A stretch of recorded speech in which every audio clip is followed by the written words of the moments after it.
नाज़रीन करम, नवाज शरीफ के दुखों में इजाफा होता चला जा रहा है। एक तरफ तो उनका दुख था कि चौथी मर्तबा वो पाकिस्तान के वज़ीर आज़म नहीं बन सके, उनको जो वादे करके उनको पाकिस्तान बुलाया गया था वो वफा नहीं हो सके। लेकिन अब नवाज शरीफ के लिए एक और दुख ये है कि मानसेरा से तीसरी मर्तबा जो है नवाज शरीफ साहब हार चुके हैं। लाहौर की सीट जिस तरीके से जीते यास्मीन राशिद से, वो भी आपके सामने है कि जहां 16,000 की लीड से यास्मीन राशिद जीत रही थी और फिर अचानक जो है किस तरीके से नवाज शरीफ को जितवाया गया वो सब आपके सामने है। लेकिन मानसेरा वाली सीट जब नवाज शरीफ हारे तो नून लीग वाले कहीं से फॉर्म 47 जो है वो जाली फॉर्म 47 लेकर आ गए, स्टे लिया, दोबारा गिनती करवाई, दोबारा हार गए, फिर उसके बाद दोबारा स्टे लिया, दोबारा गिनती करवाई और फिर दोबारा हार गए। यानी कि वाजिद है कि किसी ना किसी तरीके से हमें जितवाया जाए। बेशक एमक्यूएम की 2 ऑडियोज जो है वो लीक हो गई कि इलेक्शन चोरी का है। बेशक इनकी अपनी पार्टी के जावेद लतीफ, साद रफीक ये बयान देते रहे कि तहरीक इंसाफ जो है उसकी मकबूलियत है, हमने मान लिया तहरीक इंसाफ का वोट जो था वो हमसे ज्यादा था। लेकिन उसके बावजूद भी ये वाजिद है कि मुल्क को किसी ना किसी तरीके से जो बिल्कुल तबाह बर्बाद है ऑलरेडी, उसको और कर देने बाजिद है। इसीलिए इसहाक डार का सुना है कि वो भी दोबारा मुसल्लत होने जा रहे हैं वजीर खजाना की कुर्सी पर। और जिस तरीके से 16 माह के अंदर वो जो कहते थे कि इसहाक डार साहब आएंगे तो डॉलर धड़म से नीचे गिरेगा, पाकिस्तानी मईशत को पता नहीं 4 चांद लग जाएंगे और रॉकेट की तरह जो है वो तेज रफ्तार हो जाएगा।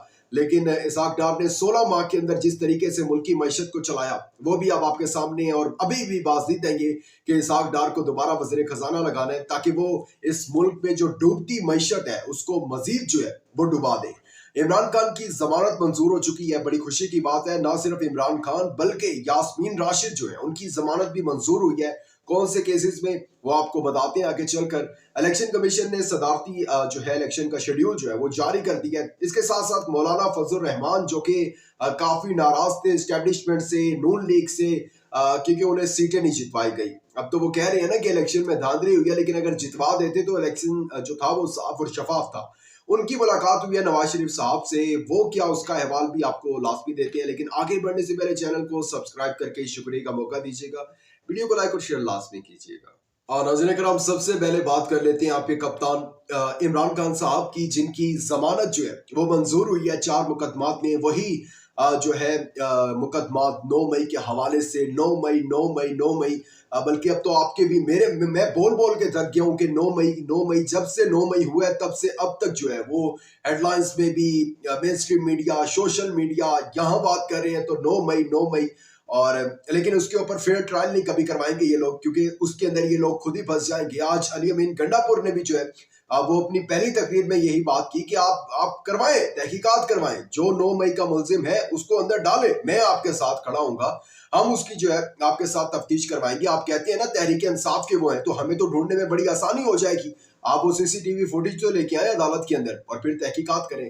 खैर, इंसदादे दहशतगर्दी अदालत लाहौर ने जो है वो 9 मई के 4 मुकदमात में इमरान खान की अबूरी जमानत जो है वो कंफर्म कर दी है और 5-5 लाख रुपए के जमानती मचल के जो है वो जमा करवाने का हुक्म दे दिया है। और साथ ही साथ यास्मीन राशिद पर ये इल्जाम लगाया था इन्होंने कि 9 मई जो है उस दिन इन्होंने पुलिस की गाड़ियां जलाई थी। वो जो कैंसर पेशेंट है, ब्रेव लेडी पाकिस्तान तहरीक इंसाफ की, इस कौम की, उन्होंने जी पुलिस की गाड़ियां जलाई थी। लेकिन उस मुकदमे में जो है वो यास्मीन राशिद की भी जमानत हो गई है। लेकिन मेन केसेस अभी भी वही है, साइफर, तोशा खाना और इद्दत में निकाह वाला, और अभी 190 मिलियन पाउंड वाला भी चल रहा है मुकदमा।